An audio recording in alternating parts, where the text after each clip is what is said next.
Assalamualaikum warahmatullahi wabarakatuh.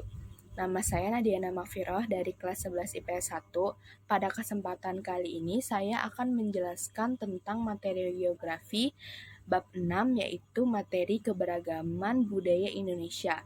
Lebih tepatnya pada kesempatan kali ini saya akan membahas tentang keberagaman budaya Kota Palembang. Materi-materi yang akan saya bahas kali ini adalah alat musik khas Palembang, senjata khas Palembang, rumah adat khas Palembang, dan pakaian adat khas Palembang. Serta saya juga akan membahas ciri khas Palembang dan industri ekonomi kreatif yang dikembangkan di Palembang berdasarkan kebiasaan yang dilakukan para masyarakatnya. Jadi langsung saja sekarang kita akan membahas tentang materi pertama yaitu alat musik khas Palembang. Jadi alat musik di Palembang itu biasanya digunakan untuk pengiring pertunjukan seni tradisional. Nah, alat musik khas Palembang itu ada banyak banget jenisnya, tapi pada kesempatan kali ini saya akan menyebutkan 3 secara umum. Yang pertama yaitu alat musik gambus. Alat musik gambus sebenarnya tersebar banyak di provinsi di Indonesia, tapi kalau di Palembang biasanya itu terbuat dari kayu yang memiliki 6 dawai.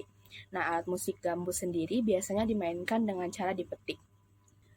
Yang kedua yaitu ada alat musik gendang oku. Gendang oku biasanya dijadikan sebagai pengiring lagu-lagu Islami. Nah, gendang oku sendiri dimainkan dengan cara dipukul dengan telapak tangan. Yang ketiga yaitu ada alat musik tenun. Jadi alat musik tenun ini biasanya digunakan sebagai penghibur untuk para wanita masyarakat Palembang kala sedang merasa bosan pada saat menenun pakaian. Nah, cara memainkan alat musik tenun ini dimainkan dengan cara memukul pada bagian tertentu sehingga menghasilkan nada-nada yang berbeda.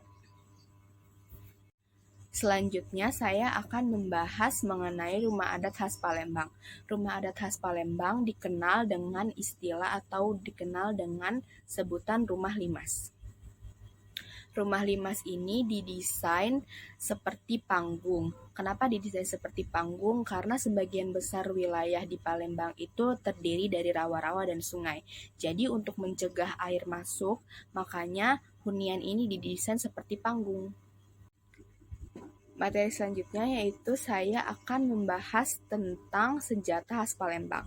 Senjata khas Palembang ini sebenarnya banyak sekali macam-macamnya, tetapi saya akan menjelaskan salah satu di antaranya. Salah satu di antara dari banyak jenis senjata khas Palembang yaitu ada kris Palembang. Sebenarnya kris ini tersebar banyak di beberapa provinsi dan kota di Indonesia, tetapi biasanya kalau dibandingkan dengan kris Sunda dan kris Jawa, kris Palembang ini memiliki sudut yang lebih besar dan lebih panjang. Nah, kris khas Palembang ini sering dilambangkan sebagai simbol kekuasaan dan simbol kekuatan. Selanjutnya saya akan membahas mengenai pakaian adat khas Palembang. Secara garis besar, Palembang memiliki 2 pakaian adat, yaitu Aesan Paksangko dan Aesan Gede.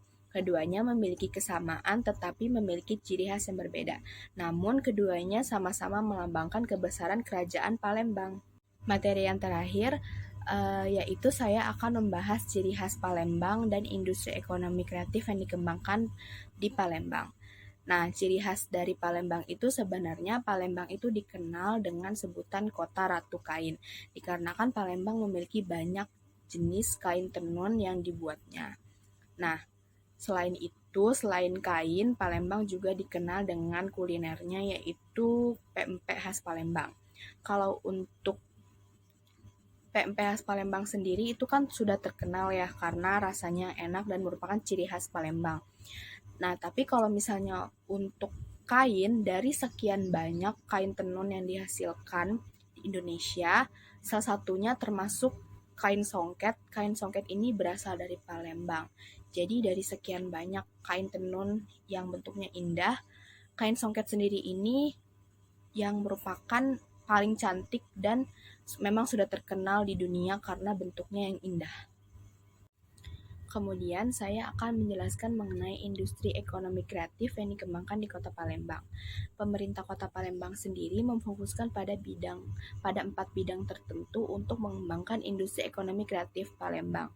4 bidang tersebut adalah bidang kriya atau bidang kerajinan tangan, yang kedua bidang kuliner, yang ketiga bidang film, dan yang keempat bidang aplikasi. Untuk bidang kriya atau kerajinan tangan, pemerintah Kota Palembang memfokuskan untuk mengembangkan kain songket sebagai industri ekonomi kreatif, karena kain songket sendiri sudah terkenal di berbagai mancanegara dikarenakan bentuknya yang indah dan cantik. Lalu yang kedua, untuk di bidang kuliner, pemerintah memajukan pempek khas Palembang sebagai industri ekonomi kreatif, karena memang pempek khas Palembang itu sudah menjadi ciri yang menonjol dari Palembang dikarenakan memang rasanya yang enak dan khas dari Palembang sendiri. Selain di kedua bidang yang tadi saya sebutkan, pemerintah Kota Palembang juga memfokuskan pada bidang film dan aplikasi.